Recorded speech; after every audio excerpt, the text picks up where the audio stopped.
Šiandien pas mus lankosi politikė, bet taip pat ir šachmatininkė, todėl pradėsime pokalbį netradiciškai nuo šachmatų uždavinio. 16 metų tapau Lietuvos vyrų čempionė. Tai buvo vienas iš tokių furorą sukėlusių rezultatų, nes tuo metu, iki to laiko, iki 2000 metų, buvo tik tai viena moteris pasaulyje, kuri buvo tapusi savo šalies vyrų čempionė. 2 kartus esu Lietuvos vyrų čempionė. Jūs save, pavyzdžiui, taip galėtumėte apibūdinti kaip feministė? Na, it goes without saying. Moterims labai svarbu, kad gyvenimo partneriai, kad darbo partneriai, žmonės, su kuriais dirbi, jie būtų feministai, kad jie būtų palaikantis moterų lyderystę. Yra labai tamprus ir tiesioginis ryšys tarp lyčių lygybės ir demokratijos. Bet turėjom tam tikrus lūkesčius 2004. Kokius lūkesčius jūs turėjote ir ar pasiteisino tie lūkesčiai? Kokie bebūtų lūkesčiai tada, aš manau, kad tie 20 metų tuos lūkesčius ne tik pateisino, bet viršijo. Manau, kad verta tiesiog žvilgtelti atgal ir įvertinti tai, kad visą tai labai reikia saugoti. Vytautai, vakar, žinai, bandžiau suprasti šachmatų žaidimą, ten pasižiūrinėjau taisyklės, nieko nesuprantu. Šaškėm lengviau. Iš tikrųjų, tai taip. Mes gal liksim prie šaškių žaidimų. Sveiki, žiūrintis Europos namų klubą. Aš esu Daiva Žemytė-Bilienė. Sveiki, aš Vytautas Jankauskas ir mes su Daiva kviečiame praleisti šią valandą kartu su mumis ir su ypatingais Europos namų klubo svečiais. Ir Vytautai, noriu pradėti šiandieną nuo gal tau neįprasto klausimo. Ar tu moki žaisti šachmatais? Šachmatų žaidimas man toks pažįstamas, bet tikrai ne taip gerai kaip šiandienos mūsų viešniai, kurią tu, Daiva, netrukus pristatysi. O aš prieš tai dar norėčiau pasisveikinti su mūsų bičiuliais šiandienos auditorijoje. Tai jauni žmonės iš įvairių jaunimo organizacijų, mentorystės programos LT Big Brother dalyviai, jaunimo Europos komandos nariai, Vilniaus bei ISM universitetų studentai, programų Kurk Lietuvai bei Žinau ką renku atstovai. Sveiki atvykę, bičiuliai. Alio. Sveiki. Labai visada smagu jūs čia matyti ir jūs šiandieną bendrausite su Europos namų klubo viešnia, kuri per savo gyvenimą gebėjo pasiekti aukščiausias pozicijas 2 sritise, kurios yra ir skirtingos, ir tuo pačiu panašios. Tokia logiškai mąstanti, racionali ir labai švelni iš tikrųjų. Vat vien iš šios kalbos tokia sklinda ramybė, pasitikėjimas savimi. Vienareikšmiškai stipri. Aš manau, kad jinai yra labai gana jautri, žmogiška, draugiška. Išlaikyta, savim pasitikinti, žino, kada sustoti, dažniausiai neprisikalba per daug. Stipri, drąsi, ryžtinga moteris ir gan tolerantiška. Atrodo išlaikyta, protinga, visada žino, ką pasakyti, ką pakomentuoti. Aš sakyčiau, prieš visus susitikimus yra galbūt ne jaudulys, bet toks lūkestis ir jis dažniausiai yra malonus, tai šį kartą yra taip pat. Kad bokštase vienas, jeigu neklystu, ir taip greičiausiai. Teisingai.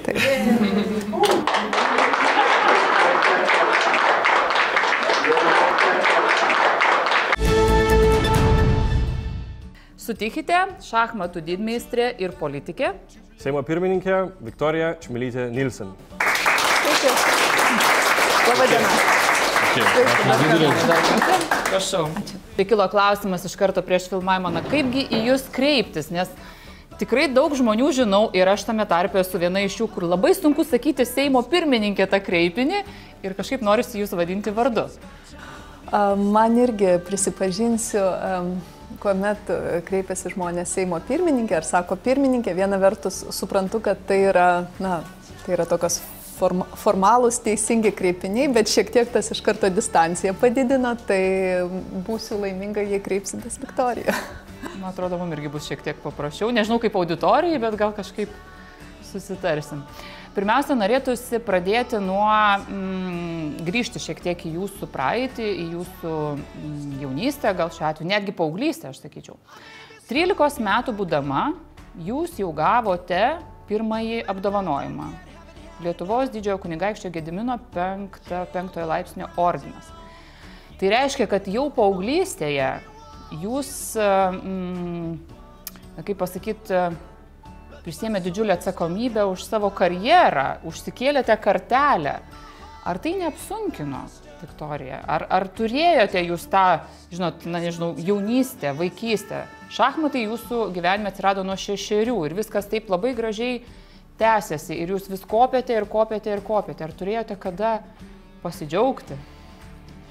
Aš manau, kad tikrai taip, vaikystė galbūt nebuvo visiškai standartinė, ta prasme, kad nuo 6 pradėjau žaisti šachmatais ir jau 7 tapau Lietuvos mergaičių čempionė iki 10 metų ir tai kaip ir pasufleravo artimiausių kelerių metų mano gyvenimo būdą, tai reiškia, kad man pačiai buvo šiaip labai įdomu žaisti šachmatais, bet žinoma ir suaugę aplink mane, ir tėvai, ir treneriai skatino tą daryti, kadangi buvo akivaizdu, kad tai yra tas kelias, kuriame turiu tam tikrų talentų ir kuomet jau 12 metų tapau pasaulio mergaičių čempionė, buvo ir didelis atgarsis Lietuvoje ir galbūt tuo metu, tai buvo 95 metai, buvo ypatingai smagu, jei galima pavartoti šitą žodį, labai svarbu laimėti medalius Lietuvai.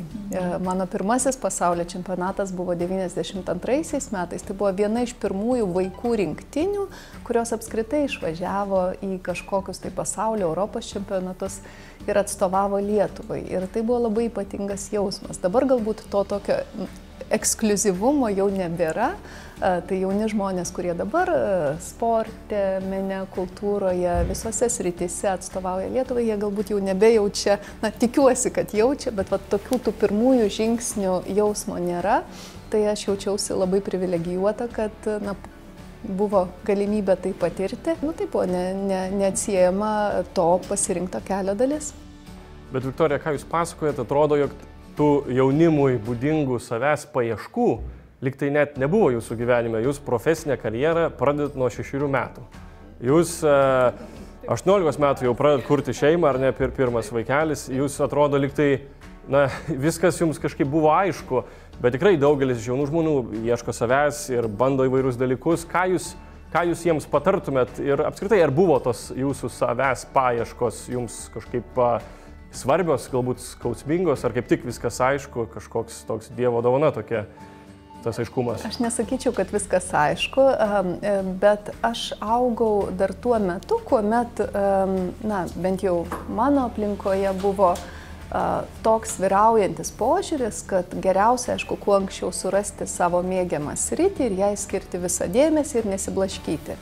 Tačiau, kai, kuo daugiau aš sporte veikiau, vėliau jau, aišku, ir politikoje, ir pati auginu vaikus, aš matau, kad yra įvairūs požiūriai, įvairūs keliai. Ir netgi, tarkim, jeigu pažvelgus labiau į modelius, kitų šalių, skandinavišką modelį, ten matyti, kad siūloma, kad vaikai išmėgintų save kuo labiau įvairiose srityse ir kad sportininkai, kurie pasiekia geriausius rezultatus, nebūtinai šachmatuose, bet įvairiose sporto šakose, sėkmingiausi yra tie būtent, kurie turi įvairių patirčių. Tai, aš sakyčiau, kad aš dar esu tos ankstesnės, senesnės kartos atstovė, kuri labai tikslingai ėjo vienu keliu. Bet dabar man rodos, kaip tik dabartiniu laikotarpiu ir aš skatinu jaunus žmonės ir taip pat žvelgdama į savo sūnus tą patį, nuo to paties jam linkiu, kad jie išmėgintų save įvairiose srityse ir kad patirtis, kurias gauna iš įvairių sričių, vėliau jie savitai būtent savo gyvenimo kely panaudotų. Tai galbūt tai yra, ta prasme, kad nėra vieno teisingo kelio ir na, tame matyti ir yra visas gyvenimo grožis. Jūs esat pasakojusi istoriją, kuri yra ir apie lyčių lygybę, kas yra labai svarbu ir europiniam kontekste. Ir mes daug šnekam apie tai, kaip įgyvendinti, išpildyti šį reikalą, ar ne? Ir jeigu mes žiūrėtume į kaip ES dirba tas rytimi, tai štai visiškai nesenai buvo Europos lyčių lygybės savaitė, nuolatos apie tai pabrėžiama, bet jūsų istorija, nežinau, tik tai priminkit, kokiam čia amžiui, kai net nebuvo tokio titulo moteriai šachmatininkiai, papasakokit, kaip ten buvo, ten labai linksma istorija, aš ją žinau, bet gal ne visi jie žino. Na, matyt, čia reikia pradėti šiek tiek iš toliau, kalbant apie šachmatų. Šachmatai yra viena iš tokių sporto šakų, kur moteris gali žaisti su vyrais ir teoriškai, žinoma, na, atrodytų, kad nėra priežasčių, kodėl moteris negalėtų būti tokios pat stiprios šachmatininkės kaip ir vyrai. Na, tai yra ne krepšinis, ne futbolas, ne sunkumų kilnojimas ir neplaukimas. Tačiau tradiciškai taip susiklostė, kad moterų žaidžiančių šachmatais yra žymiai mažiau negu vyrų. Ir tam, kad būtų paskatintos žaisti, buvo sudarytos galimybės žaisti vien tik mergaičių turnyruose, vien tik mergaičių čempionatuose, arba norinčios galėdavo žaisti ir su vyrais. Ir dėja turi pripažinti, kad rezultatai rodo, kad moteris yra silpnesnė šachmatininkės už vyrus. Tarkime, pirmajame šimtuke pagal reitingą yra tik, na, taip paprastai yra 1-2 moteris ir 99 arba 98 vyrai.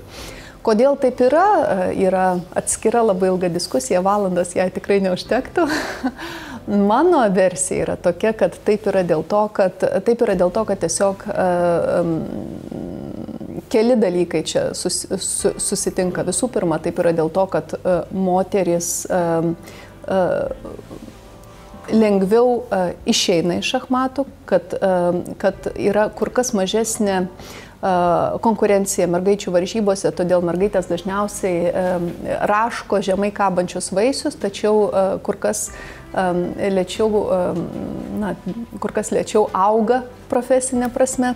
Na ir daug yra kitų taip pat įdomių elementų, bet aš manau, kad gal ir auditorija yra, kas esate žiūrėję žymų serialą Queen's Gambit, tai ten irgi yra įvairių kampų, nors jis nėra gal labai realistiškas, bet kokiu atveju toks yra įvadas į temą.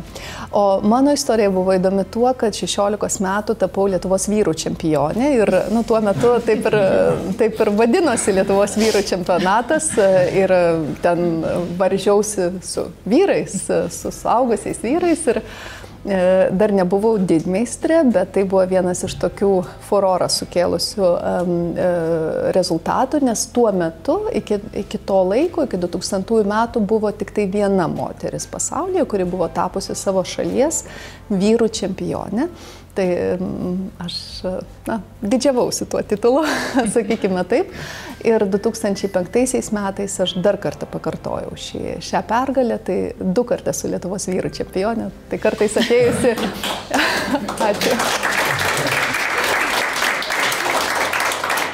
Apskritai šachmatai toks šiaip jau labiau konservatorių žaidimas skamba, ar ne? Na, taip, tradicijos yra svarbu, bet šachmatai šiaip yra žaidimas, kuriame susiduria gražių būdų, persipina tradicijos ir inovatyvumas, novatoriškumas, nuolatos, aišku, yra naujos idėjos, o dabartiniu laikotarpiu dirbtinis intelektas padarė revoliuciją šachmatuose, tai jau senai nuėjo į praeitį laikai, kuomet kiekvienas mobilus galėjo nugalėti pasaulio čempioną, tai žinoma taip yra, tačiau dabar dirbtinis intelektas ir jo programos geba parodyti, iš esmės, kaip žaistų šachmatais dievas, jei galima taip pasakyti. Tai yra labai įdomu, nes tai šachmatininkams atveria galimybę pamatyti, kaip žaistų, tikrai aukštesnio suvokimo intelektas ir per tai beje kai kurios kompanijos įžvalgas jau kitas sritis stato būtent per šachmatus ar per kitus intelektualinius žaidimus, dar sudėtingesnius, kaip pavyzdžiui Go ir kiti. Tai čia yra dar viena įdomi sritis. tuo metu, kai Seimo pirmininkas dar aktyviai žaidė, aš buvau paauglė ir man kaip paaugliai buvo labai įdomu matyti, kad moteris nuvažiuoja į tarptautinius turnyrus ir tikrai pasiekia pergalių. Tai man tas labai palėtė ir tokį net suformavo, kad tikrai gyvenime gali daryti viską, ką nori ir kai įdedi pastangų ir taip pat norėčiau šiaip sužinoti, kaip tvarkosi su komentarais, kaip jinai planuojasi, kaip išlaikyti visuomenėje tą tokį stiprios moters įvaizdį, kai galbūt viduje jautiesi kitaip. Iš tikrųjų, tai to ir atėjau čia išgirsti ir pamatyti. Pažinti iš arčiau žmonės, kurie yra prie valstybės vairo ir ne tik kaip profesionalai, o kaip žmonės, kurie atėjo iki profesionalų statuso. Taip, ir jūs paminėjote moterų teisės, ar ne? Šiuo savo tokiu asmeniniu pavyzdžiu. Lietuva pagal lyčių lygybės indeksą užima 17 vietą Europos Sąjungoje, tai yra žemiau Europos Sąjungos vidurkio, tai tikrai mums yra kur dar pasistengti. Ar jūs apskritai pozicionuojat save kaip šio klausimo tokia vėliavnešėja? Ar tai, žinot, kai aš dabar tiesiog prisiminiau Angelą Merkel ar tą pačią Europos komisijos prezidentę Ursula von der Leyen, kai jų paklausdavo, ar jos yra feministės, jos abi be abejo būdamos ir konservatorės, taip labai atsargiai stengdavosi išvengti šio apibrėžimo. Jūs save, pavyzdžiui, taip galėtumėte apibūdinti kaip feministė? Tiesą pasakius, nepamenu paskutinio karto, kuomet man būtų buvęs užduotas toks klausimas, nes man rodos, kad dabar it goes without saying. Ta prasme, kad visos moteris, kurios daro karjerą, kurios derina savo gyvenimo įsipareigojimus, šeimos įsipareigojimus su karjeros įsipareigojimais, natūralu, kad yra feministės. Ir man ir labai... Bet būtent, kas dabar yra įdomu, kad man rodos, kad moterims labai svarbu, kad gyvenimo partneriai, kad darbo partneriai, žmonės, su kuriais dirbi, su kuriais bendrauji kasdien, vyrai, kurie vaidina svarbu vaidmenį gyvenime, kad jie būtų feministai, kad jie būtų palaikantis moterų lyderystę. Tai kalbant apskritai apie šią temą, taip, ji man yra labai svarbi jau senokai ir nuo sportinės karjeros, kadangi tai buvo pakankamai įdomus ir svarbus aspektas aname gyvenime, sakykime taip, bet politinė karjeroje taip pat, nes žmogaus teisų komitete dirbau nuo 2016 metų rinkimų, nuo 16 iki 20 metų Seimo žmogaus teisų komitete dirbau ir tuomet moterų teisės, lyčių lygybė, kova su smurtu artimoje aplinkoje buvo vienos iš tokių esminių temų. Na, o kadangi tuo metu žmogaus teisų komitete buvau vienintelė moteris, tai natūraliai tos visos taip vadinamos minkštosios temos tekdavo man, bet šiaip kalbant apie politiką, man visada labai norisi ir kalbant, tarkim, su jaunomis politikėmis, aš visada skatinu moteris politikoje neapsiriboti tomis vadinamomis moteriškomis temomis, bet kaip tik kuo daugiau eiti į temas, kuriuose vis dar dominuoja vyrai, tai ir užsienio reikalų, ir gynybos sritis, ir visos kitos. Ta prasme, neturėtų likti apskritai klausimų apie tai, kad vienos ar kitos temos yra labiau moteriškos arba labiau vyriškos. Ir aš manau, kad mes pakankamai dideliais žingsniais einame link to, tai tik tai laiko klausimas, kada taip ir įvyks. Buvo labai artimas kontaktas su mumis ir labai jaukiai jaučiausi, tai tas labai nustebino ir labai sužavėjo. Kalbėjau apie feminizmą ne kaip apie kažkokį kitokį dalyką, o apie tai, kas turėtų būti natūraliai suvokiama tema. Jeigu mes nebūtume toje pozicijoje, kurią Vytautas paminėjo, ta 17 pozicija, tai turbūt gal net ir nereiktų diskutuoti šito klausimu, nes jį iškeliam tik dėl to, kad vis dar turime problemą. Kaip Jūs manot, kodėl? Ir Jūs galbūt galit netgi pateikti iš asmeninės patirties pavyzdį. Jūsų vyras yra skandinavas, danas, kur šiek tiek kitokia ta situacija. Mano žiniomis, tarkim, apie negalios problemą, apie kurią mes Lietuvoje irgi kalbam. Kai kurios Skandinavijos šalis jos net nesupranta, kad tai gali būti problema, o štai mes vis dar nagrinėjame jas, ar ne? Kame čia reikalas? Gal Jūs, būdama politikoje, rado tuos esminius atsakymus, kodėl vis dar taip yra? Jūs esat minėjus, kad lietuviai turi paskutinių pagonių geną Europoje. Visai neseniai vis kalbėjom apie partnerystę.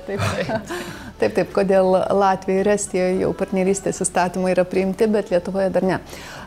Na, kalbant apie moterų teisės ir apie lyčių lygybę, aš sakyčiau, viena vertus moteris Lietuvoje yra labiau išsilavinusios, tarkim, išsilavinimo prasme ir kai kuriuose srityse, akivaizdžiai netgi yra moterų dominavimas, tai atrodytų mes jau labai daug ką pasiekėme ir pastaraisiais metais labai šoktelėjome kai kuriuose reitinguose pagal tai, būtent dėl to, kad dabartinė koalicija sudaro 3 partijos visgi vedamos moterų, premjerė Ingrida Šimonytė, ji formaliai nėra partijos pirmininkė, bet ji visgi yra premjerė.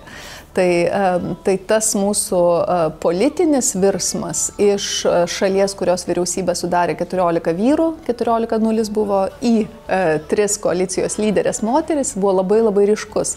Ir tas matosi ir pagal duomenis, kaip mes atrodome. Bet aš manau, kad tai, ta prasme, aš nemanau, kad tai yra baigtas procesas ir visai gali būti, kad kitoje kadencijoje vėl pajudės kita linkme viskas. Tai mano galva svarbu, kad politikoje aktyviai dalyvautų kuo daugiau moterų, kuo daugiau merginų. Aš savo daugelį susitikimų matau didelį susidomėjimą, bet taip pat matau labai daug tokio nerimo apie tai, o tai kaip čia yra politikoje, ar yra stiklo lubos, ar yra tokių povandeninių kažkokių rifų, ar susidurėt su sunkumais. Mano patirtis yra priešinga, galėčiau netgi sakyti, kad kadangi aš atėjau iš srities, kur jau buvau save,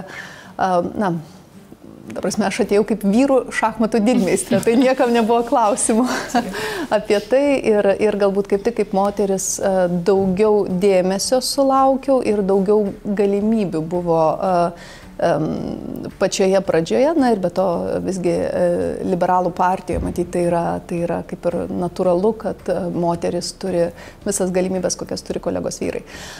Tačiau be jokios abejonės, kol visuomenėje nebus požiūrio, kad moterims, politikėms, moterims, verslo lyderėmis galima lygiai taip pat pasitikėti ir kad jos yra, tiek pat verta už jas balsuoti, tol matyti tie pokyčiai galbūt vis dar bus reikalingi. Pone Viktorija, be abejo, kiekvienam žmogui svarbus yra palaikymas, jūs kalbėjote apie savo šeimos palaikymą. Ką jūs įvardintumėt kaip savo mentorius, mokytojus už šeimos ribų? Kas buvo tokie žmonės, kurie padarė esminį pokytį jūsų gyvenime? Aš sakyčiau, kad mano treneriai šachmatuose, tai mano treneris iš Vilniaus, Gediminas Rastenis, kuris tapo būtent, ne tik žmogumi, kuris mokė šachmatų debiutus, pradžias, pabaigas ir endšpilius, bet žmogumi, kuris dalinosi įžvalgomis apie literatūrą, kuris mane sudomino Rolling Stones paauglystėje ir tiesiog tokius dalykus, kurie po to lieka visam gyvenimu. Tai aš sakyčiau, kad mano patirtis visgi yra ta, kad paauglystėje tie žmonės, kurie buvo aplink, o tai visgi yra šachmatininkai daugiausiai, jie ir padarė didelę įtaką, o vėlesni kontaktai, vėlesnis jau vėlesnis gyvenimas jau yra to pasiekmė. Politikoje mentorių sunkiau rasti tokių. Bet aš niekada neieškojau mentorių ir aš apskritai pačią mentorystę gal žiūriu šiek tiek, nesakyčiau net skeptiškai, bet man netrodo, kad tam, kad siektum aukštumų savo srityje, būtinai reikia turėti mentorių. Galbūt reikia turėti tokį norą iš vidaus, smalsumą, žingeidumą ir tiek, o tokios geros, tos pozityvios įtakos, jos ateina natūraliai, bet aš negalėčiau įvardinti vieno politiko, kuris man būtų padaręs tokį neišdildomą įspūdį, ar būtų didelis visapimantis autoritetas. Žinoma, tokių žmonių politikoje man tenka sutikti ir netgi tenka dirbti su jais, bet politikoje galbūt ypatingas dalykas yra tas, kad tikrai negali idealizuoti nei vieno. Atsargumo reikia, ar ne? Taip, matyt, kad. Nustebint jūs, tai susidaro toks įspūdis, aš taip sakysiu atvirai, ar ne, kad jūs esat labai logiška, labai racionali, viską apskaičiuojanti, kaip tuose šachmatuose, bet ar tai neužkrauna, jums pačiai tokios labai didelės atsakomybės, visada būti pasitempusi, viską teisingai daryti. Nu, ir atrodo, kad neleidi savo net ir suklysti, net ir pagalvoti apie tą klaidą, nes ta klaida, iš tiesų gali kainuoti, kaip ir šachmatuose, bet kokia klaida, ar ne? Bet gyvenimėgi taip nebūna.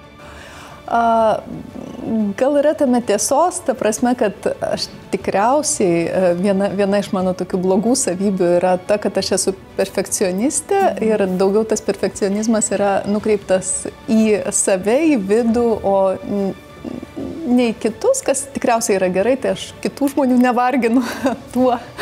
Bet man labai patiko viena įžvalga vieno jūsų kolegos, beje, vieno žurnalisto, kuris sakė, kad šiaip tobuli interviu yra labai nuobodus dalykas, todėl kartais verta net specialiai padaryti kažkokią tai klaidą, klaidelį, ne grubę, bet klaidelį įdomią ir tuo pagyvinti, kad va, tie tokie, kaip pasakyti, nelygumai, tokios žmogiškos klaidos, jos ir sudaro žavesi ir žurnalistikos, ir politikos, ir matyti kitų sričių. Tai aš save vis skatinu tą prisiminti, nesakyčiau, kad specialiai darau kažkokias klaidas, natūraliai gaunasi, bet vis skatinu tą prisiminti, kad tai nėra galų gale taip blogai. Sveiki. Sveiki. Tai aš turiu 2 klausimus. Pirmas klausimas apie jūsų vaikystę, kai žaidėte šachmatais. Ką Jūs manote, kokias 3 savybės, įgūdžius Jums padėjo išsiugdyti, kuriems buvo labai naudingi gyvenime, tiek ir tolimesnė šachmatų karjeroje ir politikoje? Šachmatai šiaip treniruoja labai daug svarbių savybių. Vaikui, aš sakyčiau, svarbiausias dalykas yra gebėjimas susikaupti, gebėjimas susikoncentruoti. Tai yra, antras dalykas yra labai gerai treniruoja atmintį. Šachmatininkai paprastai puikiai moka užsienio kalbas, nes labai lengvai įsimena, puikiai moka poeziją, nes tiesiog tokia būna beveik absoliuti atmintis, vaikai ypač, vėliau aišku, tai keičiasi. Ir trečias dalykas tikriausiai yra gebėjimas pralaimėti, kadangi šachmatuose, natūralu, net jeigu tu esi labai stiprus šachmatininkas, tau tenka pralošti. Pralaimėjimas šachmatuose yra šiaip labai skaudus dalykas, nes tai yra kaip maža mirtis, taip netgi literatūroje kartais apibrėžiama. Ir aš sakyčiau, kad šachmatuose pralaimėjimas yra toks skaudus dar ir dėl to, kad tai verčia suabejoti ne savo fizinėmis savybėmis, ne tuo, kaip greitai tu bėgi ar kaip aukštai pašoki, bet savo intelektu, savo protingumu. Ir ypač, kai esi mergina, žaidžianti su vyru, su vaikinu ir pralošim, tai dar toks yra papildomas, sakyčiau, akcentas. Tai vat su tais pralaimėjimais skaudžiais susidoroti nėra lengva. Man tai būdavo labai sunku, bet būtina išmokti ir gyvenime tai labai labai praverčia. Šachmatais profesionaliai, matyt, negali žaisti niekas, kas nesugeba priimti pralaimėjimo ir po jo atsigauti ir žaisti, dirbti, treniruotis toliau. Tai tarp tų 3 savybių aš sakyčiau, kad gebėjimas pralaimėti tikriausiai yra svarbiausia. Ačiū už tokį įdomų atsakymą. Ir dar turiu antrą klausimą. Man kaip moteriai yra labai smagu matyti kitas moteris tiek politikoje, tiek aplamai gyvenime, kurios labai derina karjerą ir šeimos gyvenimą. Tai norėčiau paklausti, gal galėtumėte pasidalinti, kokia Jūs esate, Viktorija, kaip mama, kaip žmona, kas Jums yra svarbiausia vaikų auklėjime, ar galbūt kokie iššūkiai kyla derinant lietuviško ir skandinaviško vaikų auklėjimo kultūras? Kadangi aš esu 4 sūnų motina, tai ir vaikai yra labai skirtingų amžių, tai yra 2 sūnus jau yra suaugę, 21 ir 19 metų, 2 berniukai yra jaunesni, 9 ir beveik 6. Tai aišku, tas spektras klausimų yra labai platus. Aš sakyčiau, kad meluočiau, sakyčiau, kad karjera ar buvimas, tarkim, Seimo pirmininkė ar partijos pirmininkė, ta prasme, kad įmanoma spėti viską. Akivaizdu, kad visko suspėti neįmanoma ir mano vertinimu, bet kuri moteris, kuri sakys, kad ji nesunkiai viską suderina, jis šiek tiek gudrauja, tai akivaizdu, kad nukenčia vaikai, nukenčia šeima, nukenčia galbūt kiti svarbus dalykai, kuriems norėtum gyvenime skirti laiko. Vienintelė galbūt tokia esminė pamoka yra, kai laiko yra mažai, stengiesi jį maksimaliai gerai išnaudoti, kuomet jis jau yra ir kuo daugiau prasmingų dalykų nuveikti su vaikais. Aš pirmą kartą tapau mama, kuomet man buvo 18, toliau, kai man buvo 20 metų, tos motinystės jas buvo vėl kitokios. Dabar stengiuosi kuo daugiau knygų perskaityti su vaikais ir, na šiaip, jeigu turėčiau vieną dalyką išskirti, kuris su visais sūnumis būdavo pats smagiausias, tai tikriausiai vakarai skaityti Harry Potterį. Sveiki, visų pirma labai ačiū už tokį nuoširdų interviu ir aš turiu tokį labai žemišką klausimą, nes įsivaizduoju, kad jūsų dienotvarkė tiek darbe, tiek namuose jinai tikrai yra įtempta ir visko daug vyksta, bet norėjau paklausti, ar turit kažkokią savo tradiciją ar mėgiamą veiklą, kada jūs sugebat labai greitai taip atsiriboti, pailsėti ar ten, ar plaukti, ar bėgioti, ar klausyti garsiai muzikos, net neįsivaizduoju, bet vat kažkas vienas dalykas, kuris taip jūs atitraukia nuo visų buitinių. Taip, aš labai mėgstu eiti pasivaikščioti greitų žingsnių ir apsauga tai žino. Jų dabar čia nėra, bet taip, tai yra mano mėgiamas dalykas nuo senų laikų, nuo paauglystės, kuomet žaisdavau varžybose. Ausinės, muzika ir pasivaikščiojimas tai yra tas dalykas, kuris padeda atsipalaiduoti kažkaip. Net aš nesakyčiau, kad rasti sprendimus problemams, bet tiesiog atsipūsti nuo visko ir atsijungti nuo visų problemų, kurių yra nuolat daug ir įvairiausių. Ir pastebiu, kad jeigu porą dienų išpuola tokios, kad pasivaikščioti nėra galimybės, tai tikrai tampa labai sunku ir aš jau žiūriu į laikrodį ir galvoju, kada čia galima būtų tą pusvalanduką arba valandą rasti. Tai čia yra matyti mano ta erdvė, kurioje man labai gera ir kurioje atsigaunu.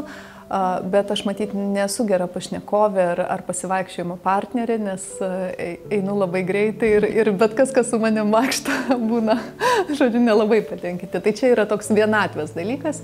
Na ir šiaip man patinka vienatvė, man patinka, kaip bebūtų keista, nes politikai paprastai yra labai žmonės mėgstantis bendravimą, mėgstantis buvimą dėmesio centre, bendravimą su auditorija. Aš visgi ateinu visiškai iš kitos srities, įpratusi dirbti tarp keturių sienų ir galbūt tai irgi sukuria tam tikrą, įtampėlę, konfliktą šiokį tokį, bet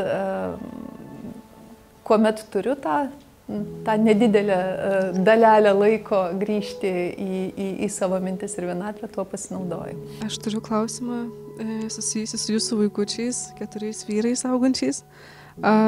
Koks yra jūsų santykis su šachmatais, nes manau nepaslaptis, kai namuose yra labai daug šachmatų, turiu menį metaforiškai šnekant, nes domėjausi, kad ir jūsų vyras yra didmeistris ir jūs pati, tai arba, manau, gali būti labai patikti arba labai priešingai. Galiu klysti, bet labai smalsu sužinot, kaip ten yra. Labai teisingai. Sako, šiaip yra toks paradoksas, kad šachmatininkų didmeistrių vaikai niekada netampa didmeistriais, nes yra tam tikras, ir čia mes senais laikais dar su kolegėmis ir kolegomis bandėme išsiaiškinti, kame čia reikalas. Galbūt vaikai kaltina šachmatus kaip veiklą, kuri atima tėvus iš jų, galbūt tame yra problema. O galbūt tiesiog mano paaiškinimas yra tas, kad patys profesionalų šachmatininkai, jie suprantama tiek būna savo mintimis paskendę mylimoje veikloje, kad tiesiog jie negeba suteikti tų pačių žinių ir tiesiog tiek laiko, kiek reikia jų vaikams, kad jie irgi taptų profesionalais šachmatininkais. Plus, kai tu užsiimi kažkokią veiklą, tu vis tiek esi linkęs matyti daugiau minusų negu pliusų. Tai čia dar vienas dalykas yra. Ir dažnas šachmatininkas, profesionalas pasakys, rinkis bet kurią kitą sritį. Bet taip pat yra ir talento dalykai ir šachmatai visgi tai tokia sporto šaka, toks užsiėmimas, kuris tikrai ne kiekvienam vaikui tinka. Tai iš mano 4 sūnų kaip tik jauniausias, tai numeris 4, Kristijonas, yra tas, kuriame aš matau labai daug savybių, matyti ir savo, ir vyro, nes, na ir savaitgaliais, kiekvieną savaitgalį ir paskutinį savaitgalį mes kalbame pirmadienį, vakar buvo sekmadienis, nuo 7 valandų ryto jis kviečia mane žaisti šachmatais. Tai tą aš prisimenu iš savo vaikystės taip pat, kad tai buvo beproto įdomu. Tai buvo įdomi veikla. Tai va čia yra vienas iš 4, kuriam taip įdomu yra žaisti, bet tai nebūtinai reiškia, kad jis tap šachmatininku. O šiaip visi moka žaisti, bet tikrai nėra taip, kad pavyktų per jėgą, ar kad būtų noras per jėgą juos įtraukti į šią veiklą. Tai tikrai turi būti jų pasirinkimas ir jų noras. Tai va, įdomu, kaip bus su Kristijonu, ar jam susidomėjimas ir toliau bus. Ačiū. Tai aš irgi taip pat norėčiau padėkoti visų pirma už jūsų nuoširdumą, kuris sukuria tą turbūt tapatumo jausmą mums čia besiklausantiems. Nebūsiu originali. Aš irgi apie šachmatus, apie šitą žaidimą noriu pakalbėti ir iš esmės turbūt apie vieną iš tų įgūdžių, kuriuos minėjot, kad šis žaidimas ugdo ir minėjot, kad jų yra visas komplektas. Tai aš noriu paliesti strateginę šito žaidimo dalį ir įsivaizduoju, kadangi vis tiek šiame žaidime buvot, kaip ir minėjot, nuo 6 metų, ar ne? Tai turėjo šitas įgūdis įaugti į charakterį, į asmenybę, aš taip įsivaizduoju. Ir man įdomu, kiek dabartinėme gyvenimo žaidime, jau plačiaja prasme, šitas įgūdis atsispindi ir kaip toli žiūrit į ateitį, kaip toli strateguojat, jeigu taip strateguojat. Taip, planavimas savo veiksmų ar mėginimas suprasti, kokios bus veiksmų pasiekmes, sprendimų pasiekmes, tai yra neatsiejama šachmatininko darbo dalis, nes iš tiesų mes žaisdami galvojame 4, 5, o kartais ir 10 ėjimų į priekį, priklausomai nuo situacijos. Tai yra normalu, tai nėra nieko skamba, tai galbūt labai įspūdingai, bet tai yra visiškai įprastas dalykas. Dabargi politikoje manęs dažnai klausia, kaip čia dera šachmatai su politika, labai panašios veiklos, tai iš tikrųjų taip yra panašumų, bet skirtumų yra kur kas daugiau. Ir esminis dalykas yra tas, kad šachmatai yra labai tiesmukas, galbūt netgi kažkuria prasme šachmatininkai būna naivoki žmonės gyvenime, nes žaidžia 2 žaidėjai. Žaidimo taisyklės yra žinomos iš anksto. Viskas vyksta garbingai ant lentos ir tas, kuris yra stipresnis, paprastai ir laimi. Logika yra tam tikra, gali pasisekti vieną kartą, bet jeigu tu 10 partijų žaisi tarp tų pačių žaidėjų, tai tu gali daugmaž, žinodamas jų pajėgumą ir numatyti, koks bus rezultatas iš tų 10. Tai gali nuspėti. Politikoje žaidžia ne 2 žaidėjai, taisyklės nėra iki galo žinomos, plus jos yra nuolat testuojamos ir laužomos. Tai vėlgi palyginimai, čia ties ta vieta ir sustoja. Bet žinoma, mano kaip šachmatininkės, ne tik Seimo pirmininkės darbe, bet ir, pavyzdžiui, partijos pirmininkės darbe, pareigose mano patirtis matyti yra kaip neatsiejama mano sprendimų dalis, nes, pavyzdžiui, kad ir dabar mes priimame sprendimą dėl to, ar turėti kandidatą prezidento rinkimuose ir kolegos mane kritikuoja, nes ne tai, kad net nekritikuoja, bet su šypsena sako, tu tokia šachmatininkė, tu negalvoji apie tai, kaip dabar geriausia, bet tu galvoji apie tai, kaip geriausia bus rytoj, ar po metų, ar po 4, ar po 5. Tai aš to išvengti negaliu, nes norisi paskaičiuoti kelias žingsnius į priekį ir tai matyti yra, nebūtinai tai yra politikoje teisinga. Mano klausimas apie jūsų studijas ir karjeros pasirinkimą, nes studijavote anglų kalbos filologiją. Ir taip labai atrodo įdomus kelias nuo šachmatininkės iki filologijos ir tuomet iki politikos. Tai kodėl būtent nusprendėte studijuoti anglų kalbą ir kaip vėliau pasirinkote politikės karjerą? Tai pirmiausia, anglų kalba mane lydėjo nuo pat ankstyvo amžiaus, nes 5 vidurinė, vėliau Dirždvario gimnazija Šiauliuose buvo mokykla, kur anglų kalba buvo sustiprinta. nuo 2 klasės tuo metu mes mokėmės ir tai buvo, kada aš pradėjau mokytis, tai buvo dar retenybė, kad taip anksti. Ir anglų kalba man labai patiko, man šiaip kalbų mokymasis visada buvo labai įdomus, aš savarankiškai mokiausi ispanų kalbą, pavyko išmokti, ten italų kalbą, prancūzų, vokiečių, žodžiu, ne viską išmokau, bet viską mokiausi. Tai eiti į filologiją man buvo labai natūralus sprendimas, bet tiesą pasakius, tuo metu, paauglystėje ar baigdama mokyklą, aš net nenorėjau nenorėjau studijuoti, aš norėjau tiesiog susikoncentruoti į žaidimą šachmatais, nes tuomet varžybų būdavo po, tarkim, 100 dienų per metus kažkur tai varžybos, o likęs laikas, aišku, treniruotės. Bet kadangi sukūriau šeimą ir gimė sūnus, staiga likau namie ir veiklos trūko ir pagalvojau, kad tai yra geras laikas įstoti ir bent jau padaryti šitą darbą. Ir tuo metu tai buvo labai gera galimybė. Ta prasme, aš niekada nesigailėjau studijų, nors ir tiesiogiai kažkaip tai profesinėme kelyje man jų neprireikė, bet tiek anglų kalba, tiek ir kiti dalykai, kurių mokiausi Latvijos universitete, nes Rygoje tuo metu gyvenau, man buvo labai naudingi. O politika atėjo taip pakankamai prognozuojamai, kadangi buvo ne vienas šachmatininkas žymus, kuris pasuko politiko keliu. Vienas iš ryškiausių pavyzdžių buvo Garis Kasparovas, pasaulio čempionas daugkartinis, kuris po to, kai pasiekė viską, ką buvo įmanoma pasiekti šachmatuose, jis nuėjo į jau tokią labai aktyvę politinę veiklą. Atėjo toks momentas, kai man atrodė, kad visą gyvenimą skirti tik žaidimui, koks jis bebūtų įdomus, visgi galbūt yra irgi šioks toks savęs apribojimas ir politika, man atrodė, sritis, kurioje norėjosi žengti pirmosius žingsnius, o po to taip susiklosti, kad tie pirmieji žingsniai gana greitai nuvedė prie jau kitų.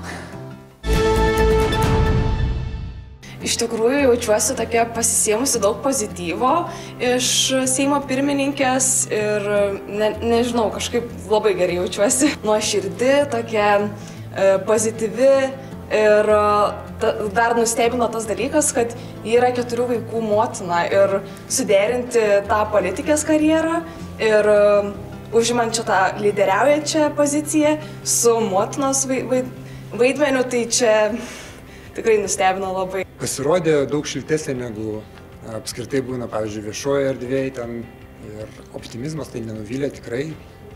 Netgi tą asmeniškumą pajausti, toks sveikas dalykas, manau, kad sužmogintas per šitą visą interviu buvo.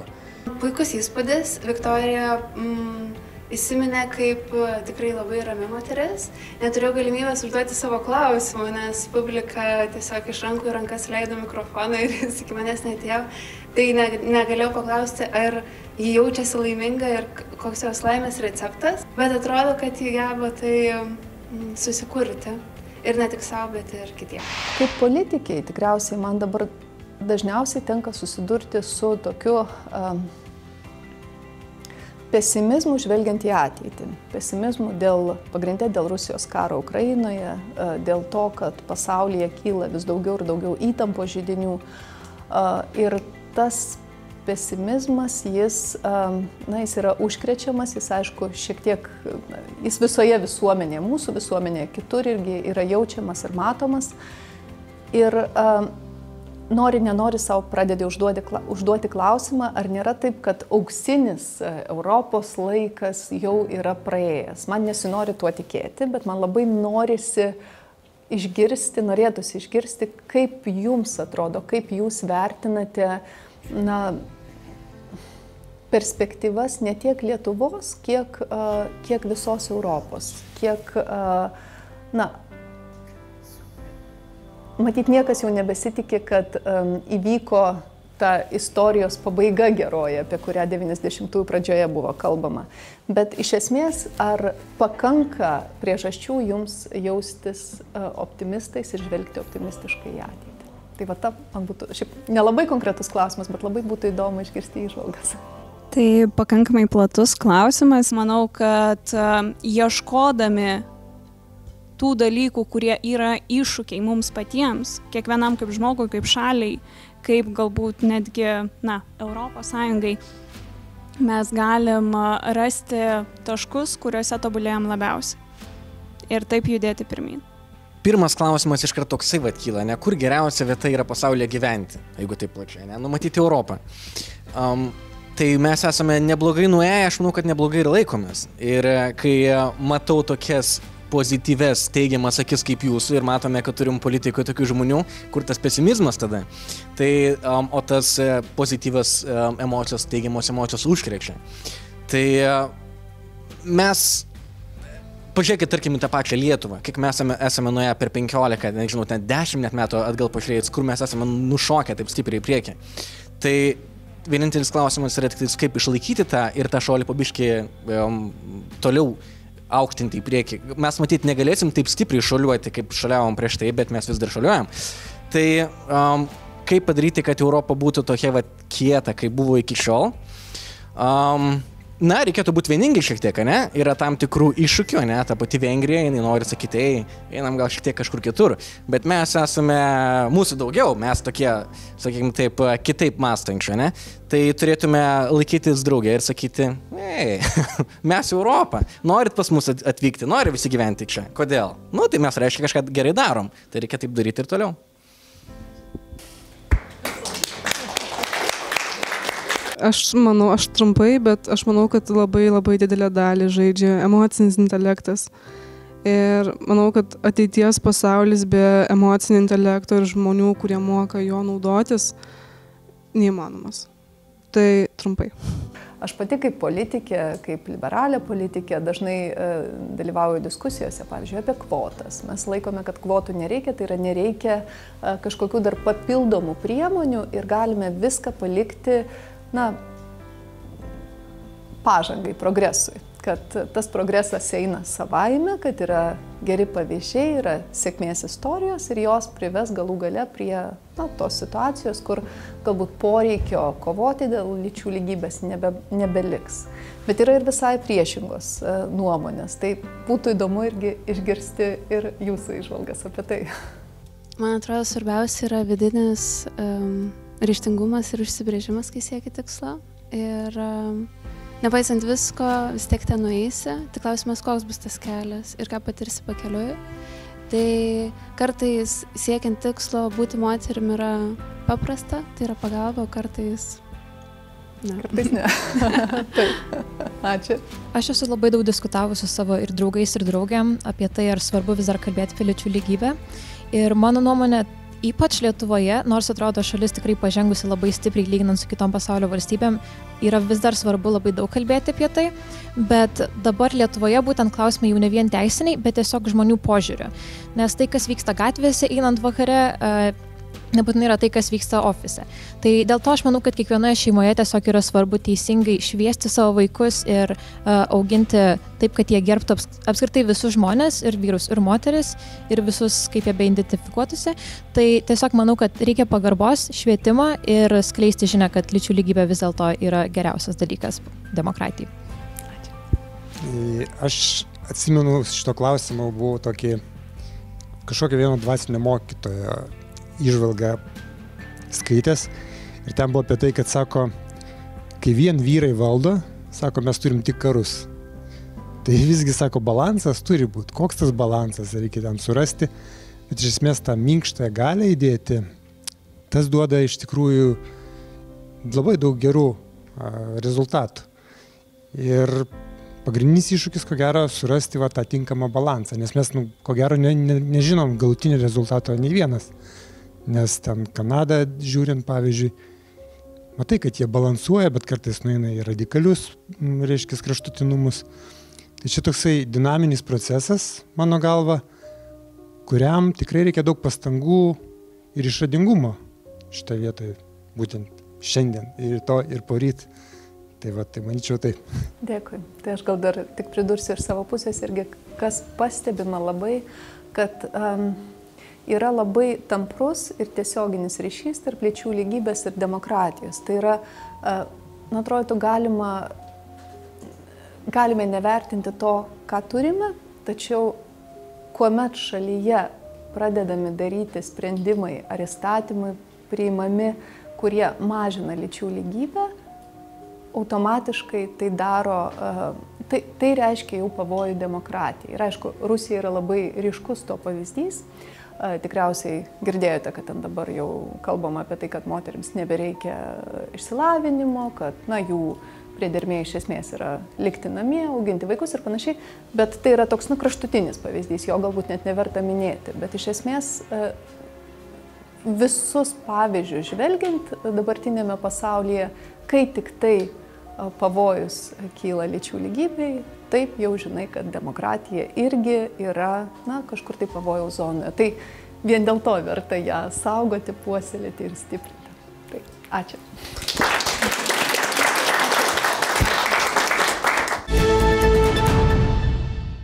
2024 gegužės 1 sueis 20 metų, kai Lietuva yra Europos Sąjungoje.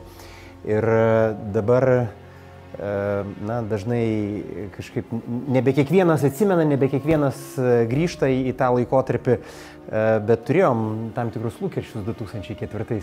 Kokius lūkesčius jūs turėjote ir ar pasiteisino tie lūkesčiai? Aš pradėčiau galbūt nuo to, kad kokie bebūtų lūkesčiai tada, aš manau, kad tie 20 metų tos lūkesčius ne tik, kad pateisino, bet viršijo. Tai aš pati 2004-aisiais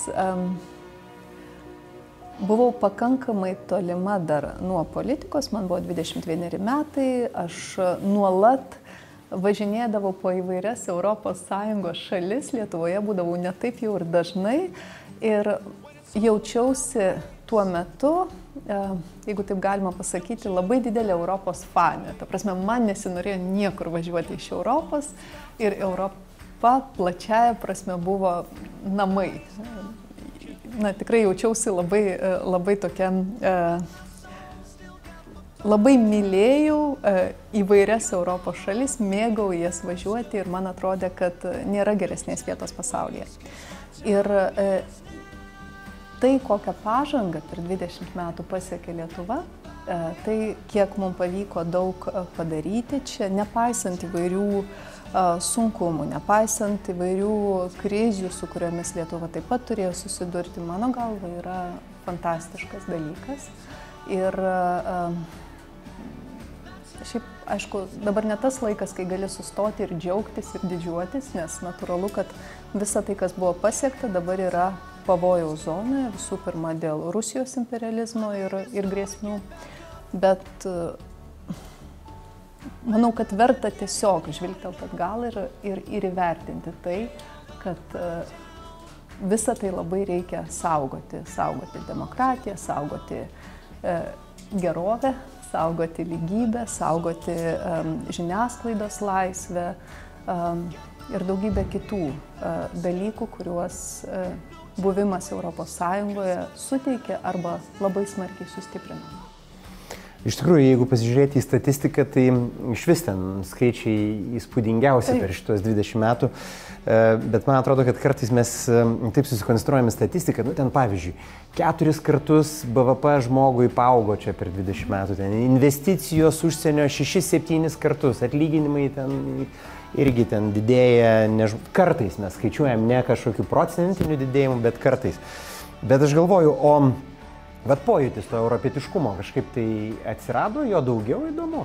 Apskritai, ta tapatybė lietuvio ir europiečio, čia ją kažkaip prieš pastatyti reikėtų, kaip jį papildo vieną kitą. Vat, man atrodo, kur emocija europiniam šitam kontekste?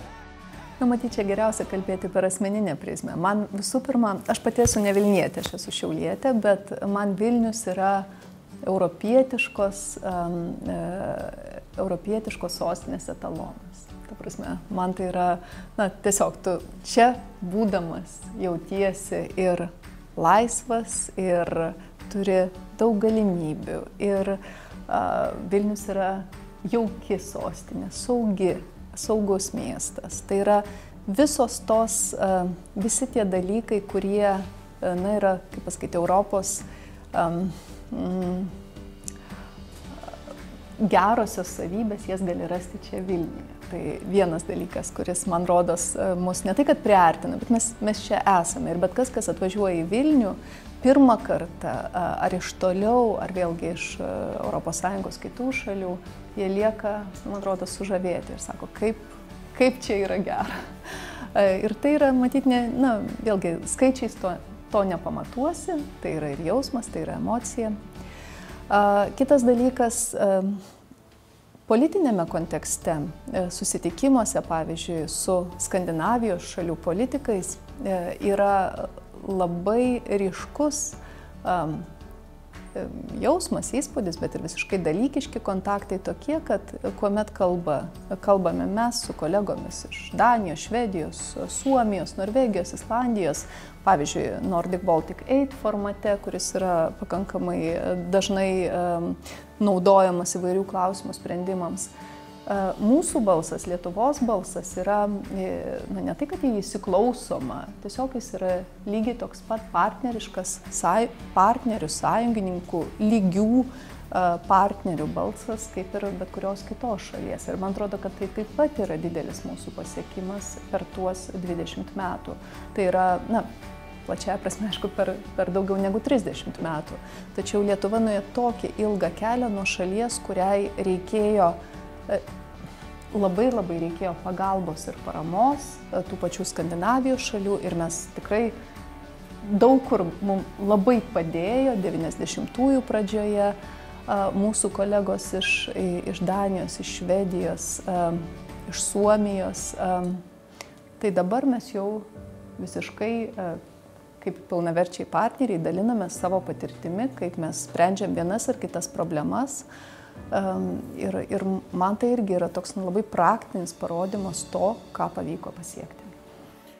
Šachmatuose žinot, kada pėstininkas prieina paskutinę eilę, jisai gali keistis į kažkokią figūrą. Tapti valdovę. Pavyzdžiui, tai gal čia Lietuvos buvo toks transformacinis momentas, kuris padėjo kitokiam visai kontekste jau toliau dalyvauti politikoje. Paminėjot šiaurės šalis ir kiek bendraminčių ir bendrų kažkokių dalykų jaučiate, o tenka bendrauti su centrinės Europos šalim parlamentarais, Vengrijos pavyzdžiui, ar kitais. Kaip šitaip atsitinka, kad jau prieš tai kalbėjome apie tai, kad vengrai kažkokie tampa tokia Vengrija su sudėtingu Europos klausimu? Su vengrais, tiesą pasakius, nedaug ir tai yra vienas iš, tai nėra gerai, nes, aišku, nebendraujant, tu neturi galimybės padaryti jokios, tiesiog išsakyti savo nuomonės, padaryti galų gale, užmegzti ryšių, padaryti įtakos savo žodžiais.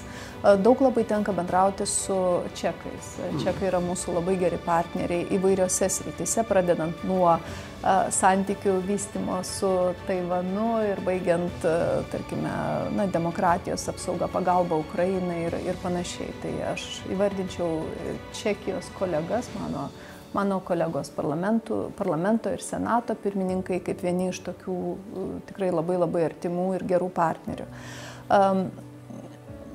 Aišku, dėl Vengrijos klausimas yra atskiras ir vertas atskiros diskusijos, bet aš manau, kad čia verta paminėti tai, kad labai svarbu kalbėti ir su tais, kurie nesutinka ar kitaip žiūri į dalykus. Ir aš pati stengiuosi, jei pradžioje kadencijos kaip Seimo pirmininkė stengiausi aplankyti visas sostinės, kurios yra svarbiausios Europos Sąjungoje, didžiausios sostinės Europos Sąjungoje ir NATO šalyse. Tai dabar jau pabaiga, tiek kiek man tenka parlamentinė diplomatija užsimti, aš kaip tik stengiuosi aplankyti tuos, kurie galbūt mato situaciją, pirmiausia, Rusijos karą Ukrainoje skirtingai negu mes. Man atrodo, yra taip pat ne ką mažiau svarbu kalbėti su tais, kurie kitaip žiūri dėl vienų ar kitų priežasčių. Tai aš sakyčiau, kad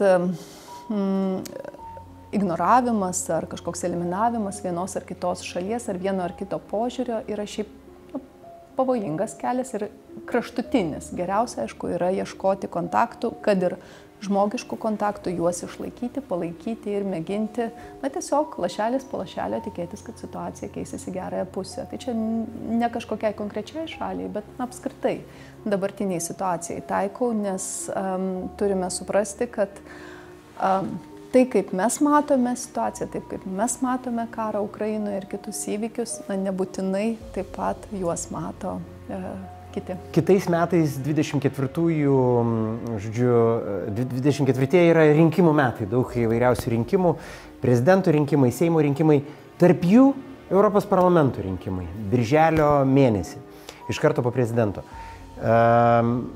Kažkaip yra tokių balsų, kad čia mes kažkaip nuskriausti ir niekas neateis. Ką jūs pasakytumėte tiems, kurie sako, tiek to, aš pabalsuosiu prezidento, pabalsuosiu Seimo? Negerai. Negerai?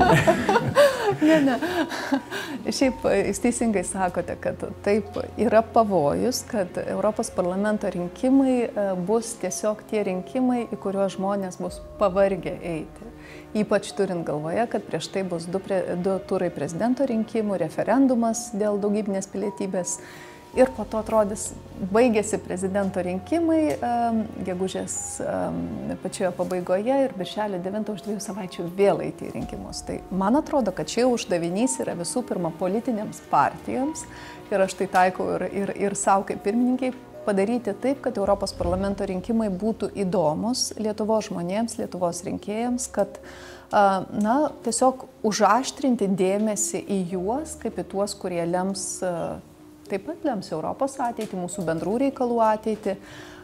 Uždavinys nėra lengvas, kadangi net neabejoju, kad nuo balandžio iki gegužės pabaigos visur dominuos prezidento rinkimų tema, nes tai yra asmenybės, tai yra įdomiausi rinkimai per 5 metus. Bet manau, kad visos partijos dabar suka galvą, kaip išsiskirti, kaip padaryti kuo įdomesnę kampaniją, kaip užkabinti, kaip iššaukti dėmesį ir ta konkurencinė aplinka, tai matyti ir yra garantija, kad visgi pavyks, nes visom partijom tai visgi yra, rinkimai, kuriuose partijų toks pasitikrinimas prieš Seimo rinkimus vyks. Tai manau, kad pastangų dės visi pakankamai daug, bet žinoma, birželio 9 diena nėra labai geras variantas Lietuvai, geriau būtų buvęs su prezidento rinkimais. Bet geresnis negu joninių savaitgalis, tai aš labai tikiuosi, kad pavyks. Pavyks. Ačiū. Ačiū.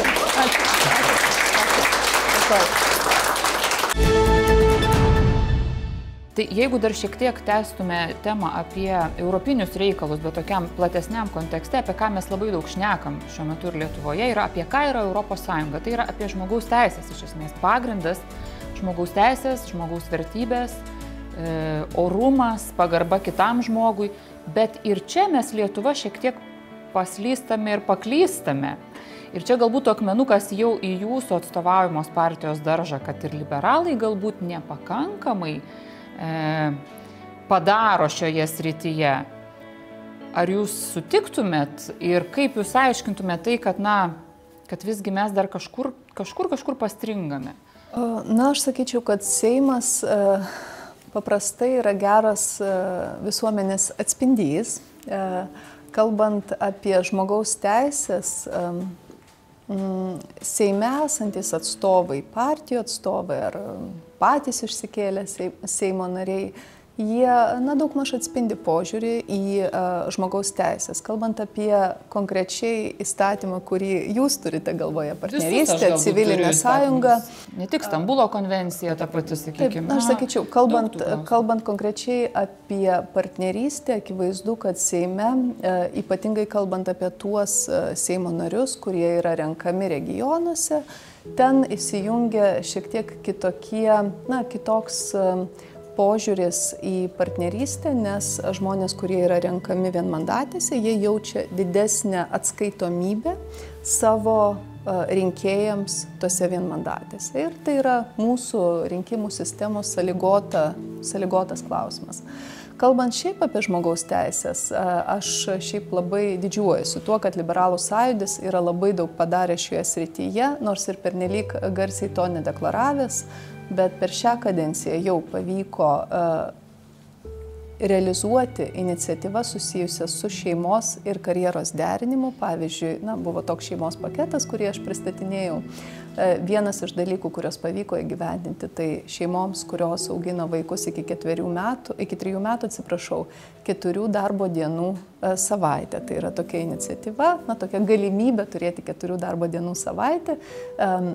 Jos idėja pagrindinė buvo tokia, kad dažniausiai visgi mamos lieka su vaikais, bet kartais jos norėtų anksčiau grįžti į darbą, bet aišku, ta 5 darbo dienų savaitė, natūralu, kad sąlygoja, kad negali to daryti ir čia šiek tiek daugiau lankstumo. Tiesiog daugiau lankstumo. Kitos iniciatyvos, kurias pavyko realizuoti, kuri buvo mano irgi teikiama, tai persekiojimo kriminalizavimas. Persekiojimas buvo tokia veika, kuri Lietuvos teisinėje sistemoje nebuvo niekaip apibrėžta. Tai yra Stambulo konvencijos apibrėžtas klausimas, bet kadangi Stambulo konvenciją ratifikuoti kol kas mums nepavyksta, ta prasme, nėra balsų kol kas jos ratifikavimui. Jau 10 metų, taip, ir čia yra atskiras irgi klausimas. Labai reikalinga ją ratifikuoti, bet kol kas šios kadencijos Seime manau, kad tai yra nerealistiška. Tiesiog nebūtų 70, tiesiog nebūtų daugumos.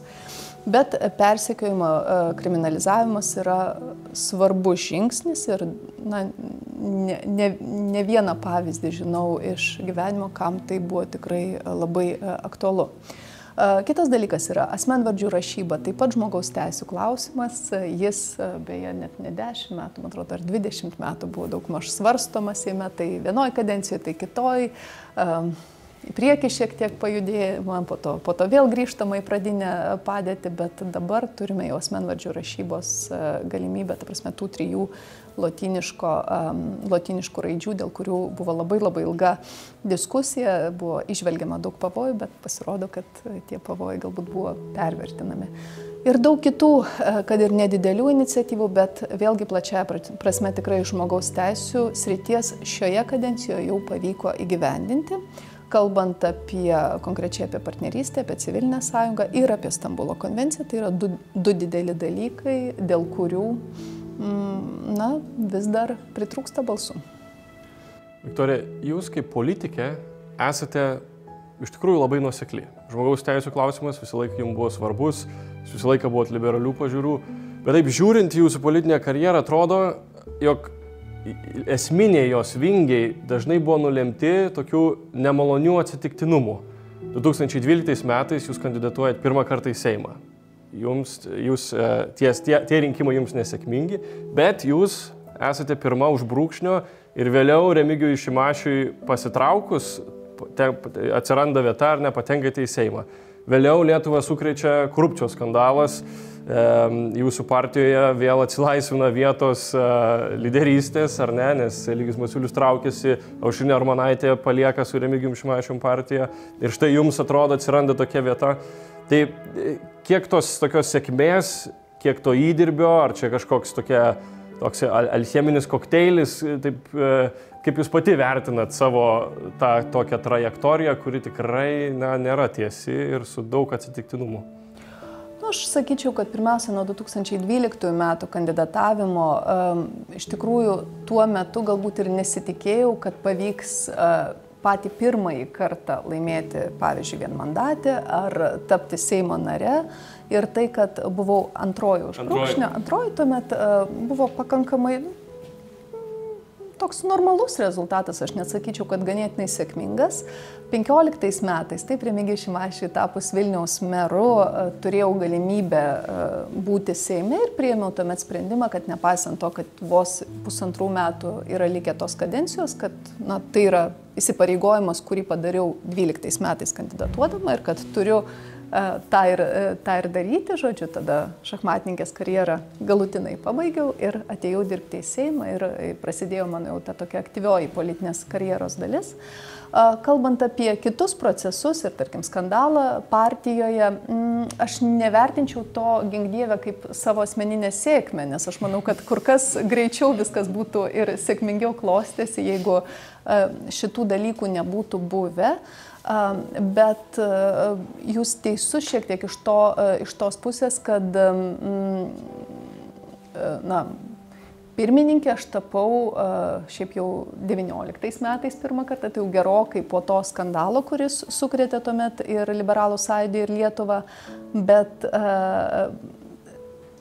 ir partijos, ir frakcijos seniūnė tapau 18 metais ir 19 metais partijos pirmininkė buvau išrinkta, na, iš esmės gana nuosekliai tas viskas vyko ir ganėtinai greitai, aš sakyčiau. Tai tikrai nesitikėjau, kad 20 metų rudenį jau bus galimybė tapti Seimo pirmininkę, tai vėlgi buvo ganėtinai didelis šuolis.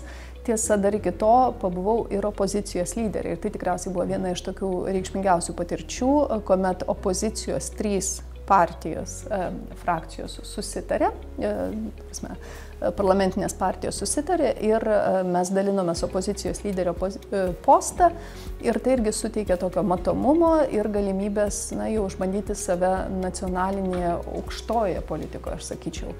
Tai per pakankamai trumpą laiką buvo daug įvykių politinėje karjeroje, kuriuos galima būtų gana lengvai ir 10 metų išdalinti.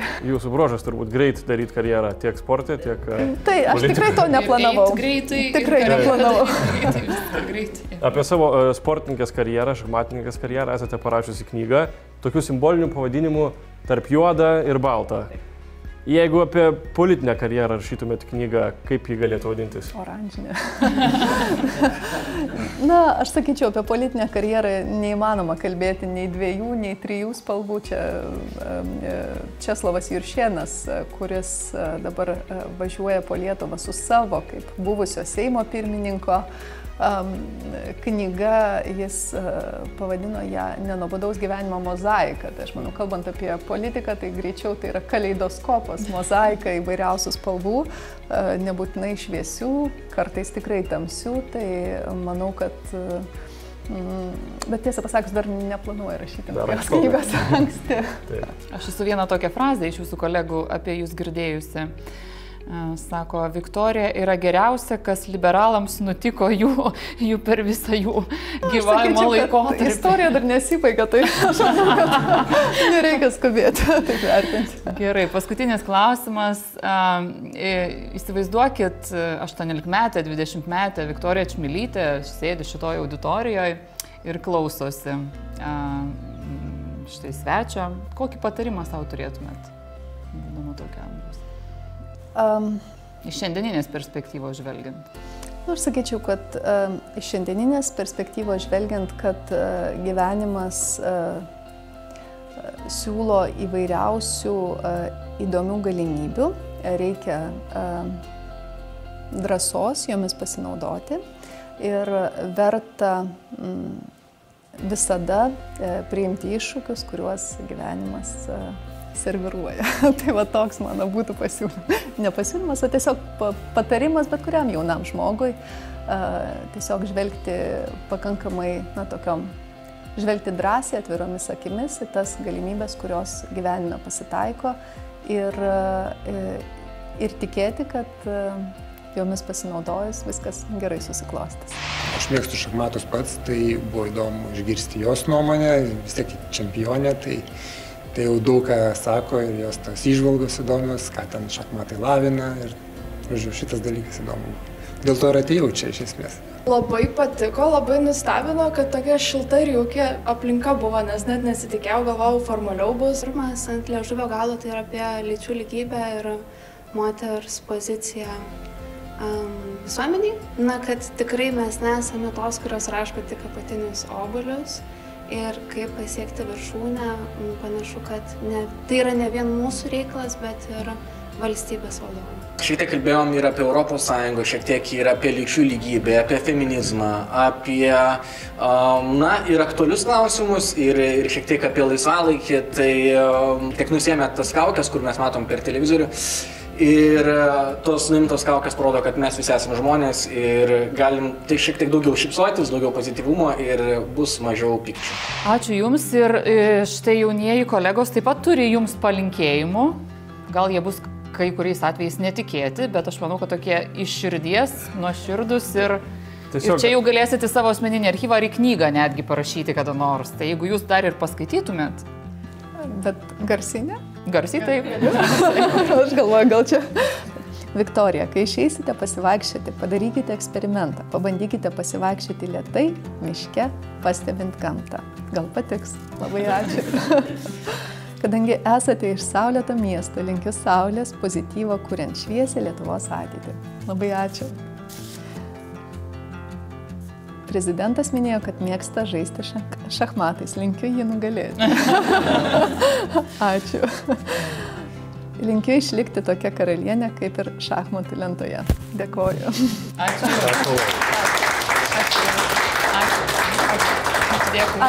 Ačiū labai. Taip, dėkui. Ir ačiū visiems. Seimo pirmininkė Viktorija Čmilytė paminėjo lyčių lygybę kaip vieną iš temų, į kurią auditorija iš tikrųjų sureagavo, ir ši tema labai svarbi taip pat ir Europos komisijoje. Komisijos pirmininkė Uršulė von der Leyen, sudarinėdama komisiją, labai aiškiai išsakė lūkestį, kad joje būtų lyčių lygybė. Taip pat labai daug dėmesio kreipė, skiriant pareigūnus Europos komisijos, kad būtų išlaikyta lyčių lygybė. Ir tiesą sakant, toks dėmesys jisai leidžia iš tikrųjų labai stipriai judėti, gal net ir labiau nei kažkokie ten teisės aktų priėmimai ir panašiai. Tai dėl to džiaugiausi išgirdęs taip pat ir Viktorijos žodžius apie tai. Kai man buvo 6 metai, tai aš labiau galvojau, kokie manęs iššūkiai čia laukia pirmoji klasė, man buvo baisu, kaip čia reikės mamą palikti vieną. O štai yra žmonių, kurie profesinę karjerą pradeda jau nuo 6. Bet su Vytautu vis taip, kaip šiandien bandėm, sukom tos klausimus, aš kažkaip galvoju, gal vis tiek Viktorija nebus tokia racionali ir logiška, kaip visą laiką, kad būna viešoje erdvėje. Nepavyko, neišlaikė savo tą asmenybės pusę. Puikiai jaučiuosi, kaip paprastai būna po susitikimo, dar geresnė nuotaika negu iki. Ir tikrai labai norėtųsi tokių pokalbių turėti kuo daugiau.